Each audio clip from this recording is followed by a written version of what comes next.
Exercise 16C, we are to read each sentence aloud and identify the noun-adjective pairs. Then we are to note our identification by checking the gender, case, and number of both items in each pair. And then we are translating them. So let's start. Aliae servae equos domine in viam ducebant, aliae vilae correbant, et magnas quistas in raedam ponebant. Our first noun adjective pair is aliae servi, which means other servants. Both aliae and servi are masculine nominative plural. Masculine nominative plural. Our next noun adjective pair is magnas quistas, which means large chess. Large chess. And these are feminine, accusative, and plural. So this is our direct object. Then, translating the sentence, so aliae servae, other servants, ducebant, were leading, perfect, third person plural, other servants were leading, equos, the horses of the master, into the street. One more time. So, other servants were leading the horses of the master into the street.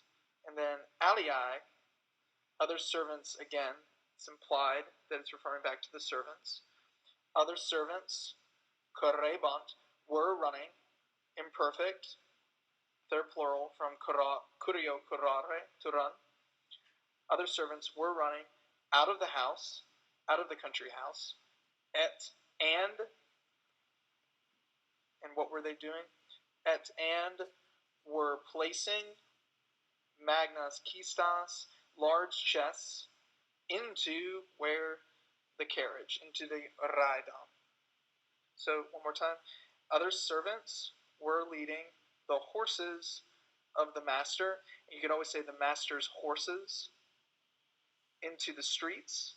Others were running out of the country house, and ponebant, were placing magnas quistas, large chests, into the carriage. Next sentence, ubi Cornelius multas epistolas scribit, nemo iam impedit. Cornelius, here is your subject, masculine nominative singular. Multas epistolas, here is your direct object, is feminine accusative plural. This is your first and only noun adjective pair in sentence number 2. So, and it's translated many letters. And there are no other noun adjective pairs in this sentence. And so, translating it, it should go as such. Ubi Cornelius, ubi when Cornelius, scribit, which just means writes, it's third person singular, present tense. When Cornelius writes, multas epistolas, many letters. Nemo iam impedit. Nemo is your subject in this clause. Nemo, no one, then impedit, blocks him, hinders him, impedes. Then eam here is your direct object, and eam just means him.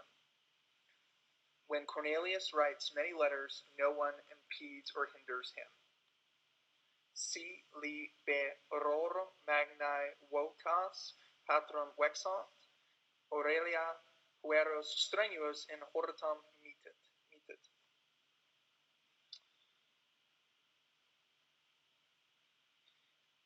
Magnae voces here is your first noun adjective pair.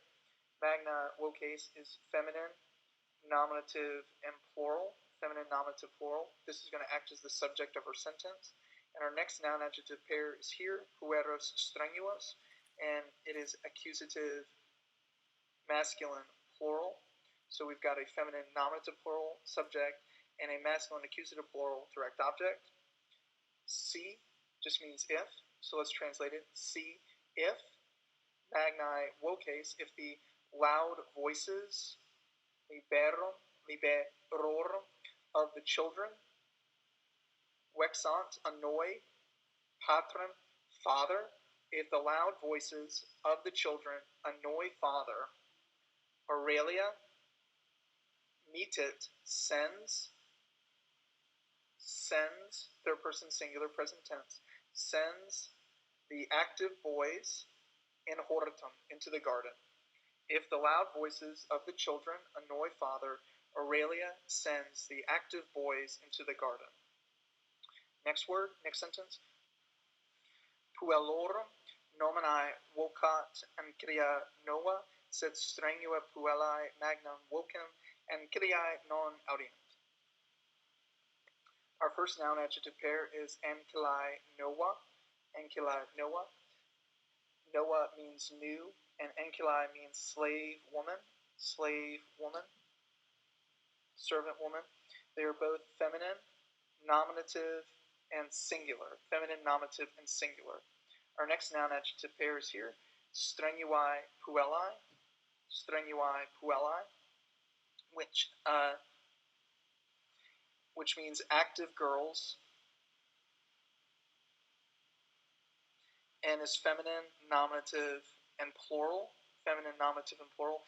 It could be genitive, singular,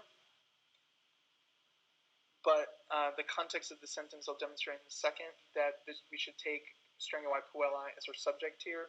And then our last noun adjective pair is magnum vocem. Magnum vocem. Magnum vocem is accusative, feminine, and singular. Accusative, feminine, and singular.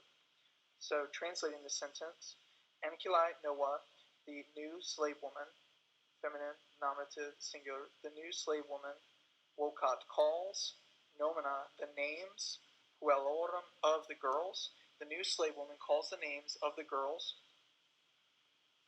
said, but the active girls, non audiunt, do not hear, magnam vocem, the loud voice of the servant woman. One more time. The new slave woman calls the names of the girls, puellorum, said, but the active girls do not hear the loud voice of the slave woman. Next sentence. Claustrum duas habet rotas, in claustra onera magna rustici ponant, claustra boes tardi paruias in magnum urbem nocte trahant. Our first noun adjective pair is here, duas rotas. It's feminine, accusative, plural. Even though these words don't go immediately together, they're separated by this word habet. They're both the same case number and gender, and so translate them as two wheels. So first one, dues rotas, two wheels. The second noun adjective pair is onera magna, which is neuter, and it could be accusative or nominative or even vocative plural. In this case, just sight reading this, we should take it as accusative, but I'll explain that in just a moment. But it could be any one of these three cases, because neuter nouns have the same case ending in their nominative and accusative forms. And then the last noun adjective pair, or second to last noun adjective pair, is boes tardi. Boes tardi, both of these are masculine, nominative, and plural. They are different declensions, but they're both the same case number and gender. Tardi and boes, case number and gender, is the same, masculine, nominative, plural. And then the very last one, in magnum urbem here, sorry, not in, but just magnum urbem, feminine, accusative, and singular, the large city. The large city. So let's go ahead and translate this. So plaustrum is our subject. A wagon or cart, habet, has two wheels, duas rotas. A wagon or cart has two wheels. In plaustra onera magna rustici ponant. Rustici means peasants, and this is our subject. So peasants place or put onera magna, large loads or burdens, in plaustra, into carts. In carts, in plaustra, here this is accusative, neuter, plural. In carts, peasants place large loads in carts. claustra boves tardi per vias in magnum urbem nocte trahant. Our subject is here, boves and tardi, so slow oxen, drag trahant, claustra, wagons or carts, per vias, through the streets, in magnum urbem, in the large city, nocte, at night. Slow oxen drag carts through the streets in the large city, or into the large city, at night. I'll repeat this whole sentence. So a cart has two wheels. Peasants place large loads into carts. Slow oxen drag carts through the streets into the big city, nocte, at night. Next one, magnum numerum sed veorum Cornelius in Veniae Vicinae spectabat. Our first noun adjective pair is magnum numerum, which is neuter, accusative, and singular. Neuter, accusative, and singular. It could be nominative, but based on context, just sight reading the sentence, I'm going to go with accusative here, and I'll show that in a second. And in Veniae Vicinae, neighboring vineyards, and both of these words here in this noun adjective pair are feminine, ablative, and singular. Translated, the sentence is Cornelius, this is your subject. Cornelius was watching, spectabat, was watching. It's imperfect, third person singular. Cornelius was watching, magnum numerum, large numbers, servorum, of servants, in Veniae Vicinae, in the neighboring vineyards. Cornelius was watching large numbers of servants in the neighboring vineyards. And the last sentence, number 7, Conctiser respectabant geta, qui in ramis arbores dormiebat.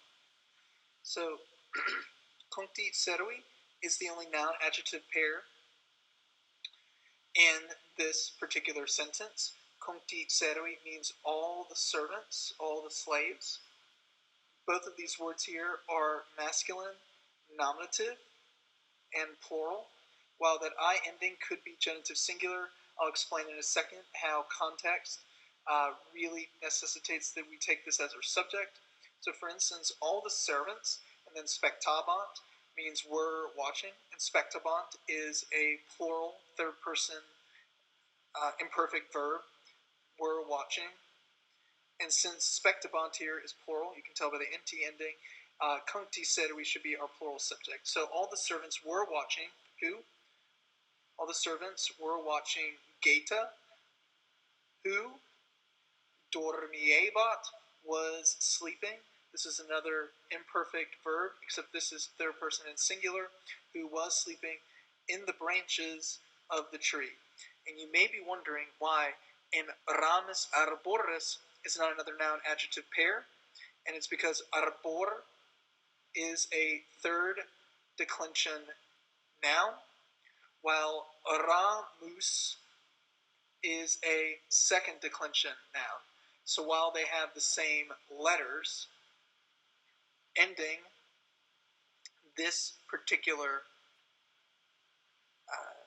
two particular nouns, they're not the same declension, and so they're actually different cases, different numbers, and different genders. So in ramus is actually ablative, plural, in the branches, ablative, plural, and it's masculine, while arboris is genitive and feminine and singular, in the branches of the tree.